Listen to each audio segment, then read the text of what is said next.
De la naissance d'un enfant au transfert d'un patrimoine, chaque situation est unique et mérite d'être bien vulgarisée par des conseillers dans le domaine. Voici la chronique des bonsconseils.com avec Éric Veilleux et Bernard Paquette, conseillers en sécurité financière chez Des Bons Conseils Incorporés. Bon, ça va être le fun de jaser avec Bernard Paquette ce matin. Salut, ça va? Bon matin, bien Bonjour. sûr, vous aussi? Ben oui, on s'ennuyait la semaine passée. On était en congé, fait qu'on s'est pas jasé. Ouais, c'est pas facile les congés. Hey, on avait hâte là, de revenir. Ouais, t'as passé un bon week-end? Oui. Oh oui, on profite des dernières chaleurs puis des dernières belles fins de semaine. Puis Ben oui. on est du bon monde. On était censé avoir une journée catastrophique samedi, juste de la pluie, puis finalement... Ça n'était pas si pire, hein? En fin de journée, moi, j'avais prévu de faire du barbecue chez nous dehors, mais ça de pogner, là, de pas pires averses, j'ai renoncé au projet, j'ai fini ça dans le four. Ah non, il pleuvait, c'était l'enfer chez nous, solide. Bref, on va un peu suivre l'actualité quasiment ce matin avec l'annonce d'Hydro-Québec, entre autres, là, avec sa hausse de tarifs. On va parler de potentielle crise économique. Exact. Puis quoi faire un peu? Comment voir la gestion de nos actifs? Oui. Puis, tu sais, est-ce que c'est le temps d'être en paniquer? position d'alerte Oui. ou justement de rester sur nos gardes? Mais c'est quoi, Bernard, les signes qui nous permettent de dire, ouais, peut-être quelque chose qui s'en vient? Ben, tu sais, il en existe plusieurs. Oui. Admettons, justement, j'ai fait une petite liste des risques potentiels qui font en sorte qu'à court terme, il pourrait avoir une correction importante du marché. Ben, il y a la Chine avec Evergrande, avec la grosse compagnie dans le fond d'immobilier. Oui. Promoteur immobilier qui est en train de se mettre possiblement dans le trouble. L'inflation. Ben, on sait cette année, on a eu une inflation vraiment énorme. Donc, ça, le delta, voir le variant, qu'est-ce que ça va faire aussi sur la population. Plafond de la dette américaine, les taux d'intérêt, prise de profit pour la rotation des titres à Wall Street, le manque de main-d'œuvre. Manque de main-d'œuvre, embouteillage dans certains secteurs de l'économie. Certains même pas nécessairement dû à la manque de main-d'œuvre, mais des fois même l'approvisionnement de matériaux, de matières premières. Folie des cryptos puis des autres titres spéculatifs. L'Europe, ce qui se passe de l'autre côté. Remboursement éventuellement des dépenses liées à la COVID de tous les pays sur la planète. On s'entend que l'état d'urgence, à un moment donné, c'est correct. Puis je pense que ne pas avoir investi comme ça aurait été une erreur pour les pays, mais éventuellement, cette dette-là, il va falloir la rembourser. Ben, c'est sûr. Puis écoute, oui, au Canada, ça a coûté cher. Aux États-Unis, ça a coûté cher. On l'a vu la semaine passée ou il y a 2 semaines. On était peut-être en défaut de paiement du côté américain. Tu sais, il y a quelques signes, comme tu dis, là, qui démontrent que, oups, il va falloir faire attention. Mais tu sais, concrètement, dans le portefeuille des gens, là, c'est quoi une crise économique? Ben, tu sais, une crise économique, en réalité, là, on s'entend que c'est un montant virtuel qui va décroître rapidement. D'accord? On l'a vécu il n'y a pas si longtemps que ça, à la première pandémie. Fait que le mois de mars, fait que ceux qui avaient rentré dans leur REER, dans leur placement investissement au mois de février, ben à la mi-mars, quelqu'un qui avait un portefeuille équilibré, ben il y avait une chute environ d'une quinzaine de pourcents, 15 à 20 % de son portefeuille. Quand même. Fait que, tu sais, 15 à 20 %, lorsque tu remplis le profil d'investisseur qui te pose la question, est-ce que tu es prêt à court terme pour une baisse de 10 à 20 % de tes rendements, même si tu as coché oui, réellement le voir, Ben, c'est quelque chose. C'était peur. C'est quelque chose. Ouais. Mais qu'est-ce qu'il faut utiliser là-dedans, puis qu'il faut se rappeler, c'est que lorsqu'il y a une drop comme ça marquante, le fait de prendre la drop, c'est pas un recul réel, à moins que je déciderais de tout sortir mes investissements à ce moment-là. Ce qui crée une erreur monumentale. Mais en même temps, ce qui fait que les clients vont avoir des fois tendance à le faire, c'est souvent le manque d'éducation de la part du conseiller, du courtier, de l'institution financière qui a placé l'argent. Alors, c'est de le mentionner, ça, à nos clients, qu'éventuellement, si ça l'arrive, on va tout faire pour essayer d'aller chercher. Parce que ça l'arrive qu'on est en décaissement, quelqu'un qui est à la retraite, qui a besoin de liquidité, tu n'as pas le choix d'en sortir à un moment donné, c'est ton gagne-pain, c'est ton salaire.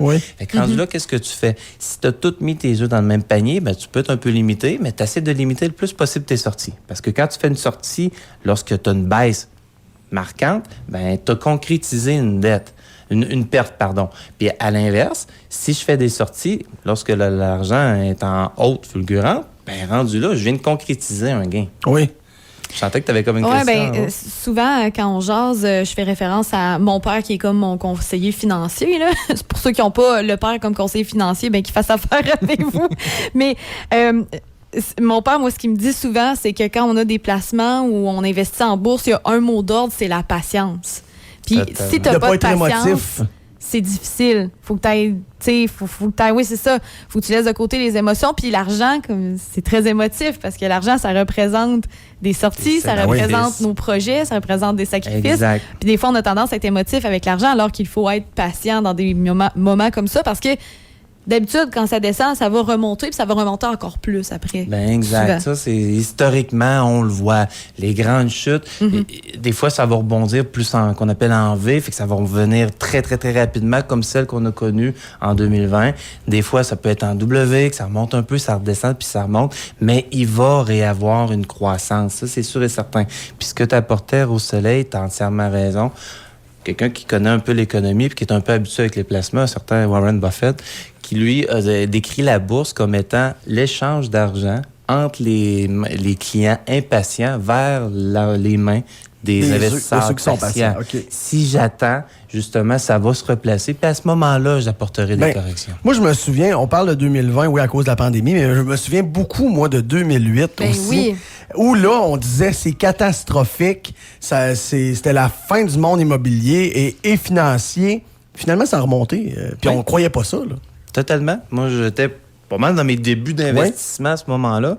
Puis, j'avais investi une somme quand même importante pour ce moment-là.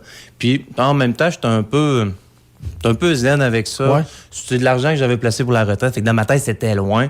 Mais, tu sais, mon conseiller dans le temps, mon courtier, parce que je n'étais pas encore dans le domaine, il m'a dit, regarde Bernard, désolé, regarde, il y a une grosse chute, mais ça va se replacer. Puis je le voyais tellement loin, moi, que ça m'a même pas affecté. Mais en vrai, à partir de 2008 jusqu'à 2020, tabarouette, le rendement, l'argent a doublé la somme que j'ai d'investi.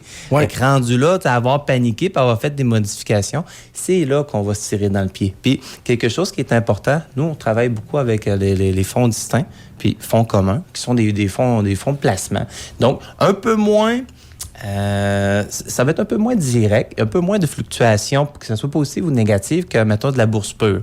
Bourse pure, on s'entend, ça, tu n'as pas le soin d'avoir une gestion active. Exact. Ouais. Ça prend quelqu'un qui gère ça activement puis qui font les transactions à la bonne heure. C'est même pas question de journée, c'est question d'heure. Tu rentres à la bonne place, tu sors à la bonne place. Mais quand on va parler plus de fonds, souvent, c'est sur une plus longue période. Donc, rendu là, c'est de la patience. Si tu as un portefeuille moindrement équilibré, tu vas bien passer au travers de la crise puis tu vas en ressortir gagnant. Si les gens veulent avoir des conseils, Bernard, écoute, ça passe tellement vite. On pourrait en jaser pendant 1 heure ce matin. Totalement. Puis que les gens prennent la peine avant que ça soit la panique. Faut se préparer, hein, c'est ça? Oui. Puis de ne pas avoir peur de poser des questions. Puis comme équipe, des bons conseils, ça, on s'attend à quelque chose éventuellement. On n'a pas de boule de cristal. On ne sait pas exactement quand est-ce que ça va arriver. Mais on prépare tranquillement à nos clients que oui, il faut être patient et aussi qu'il va y avoir une sapristi de belle occasion d'investissement. Parce qu'à l'inverse, une crise économique, ça reste une période stratégique pour investir. Si tu as des sommes à prendre, c'est là que tu rentres dans le marché. C'est sûr que ta croissance va être bien plus marquante que si tu rentres quand le marché est déjà topé. Je pense aux jeunes, là, mettons dans la vingtaine, la trentaine, qui ont une petite famille, qui commencent dans la vie. Je pense qu'il ne faut pas être gêné non plus de ne rien connaître en finance. Là. Parce que, je veux dire, on n'a pas de cours à l'école. Moi, j'arrive, puis je savais même pas c'était quoi un REER là, avant le début de nos chroniques. Là, fait que je pense que c'est une bonne... c'est vraiment un bon investissement dans son futur d'aller vers votre équipe des bons conseils puis de pas être gêné de dire « Hey, je sais pas c'est quoi un REER, peux-tu m'expliquer? Je sais pas c'est quoi telle affaire, peux-tu m'aider? » C'est quoi le portefeuille? C'est quoi le portefeuille? Ouais, c'est quoi qu'il faut que je fasse avec ça? Les parents qui ont des régimes épargne-études à leurs enfants, parlez-leur du régime, parlez-leur un peu de qu'est-ce qu'eux vont toucher, qui va pas avoir une imposition dessus, si vous n'êtes pas à l'aise avec, quand votre courtier vient vous rencontrer, faites asseoir les enfants avec vous. On s'entend pas des enfants de 7-8 ans. Encore là, même, ils pourraient avoir de l'intérêt puis comprendre pareil des partiels. Oui. Mais dès que tu approches un peu du décaissement, là, du 14 ans et plus, là, tu dois les avoir à la table, tu dois commencer à les instruire. Toutes les questions sont posables de toute manière, hein, Bernard? On n'a pas à être gêné, puis c'est important, autant que la santé physique. On disait l'autre jour. Desbonsconseils.com, vous allez avoir réponse à toutes vos questions. Totalement. Merci, M. Paquette. Merci à vous. Bye bye. Desbonsconseils.com vous a été présenté par Éric Veilleux et son équipe située au 135-25 boulevard Lacroix à Saint-Georges. De la naissance d'un enfant au transfert d'un patrimoine, différentes stratégies s'offrent à vous. Parce que chaque situation financière est unique, vous devez vous assurer d'en tirer le maximum. Notre équipe d'expérience est là pour vous donner les bons conseils dont vous avez besoin. Communiquez avec nous au 228-72-24 ou desbonsconseils.com.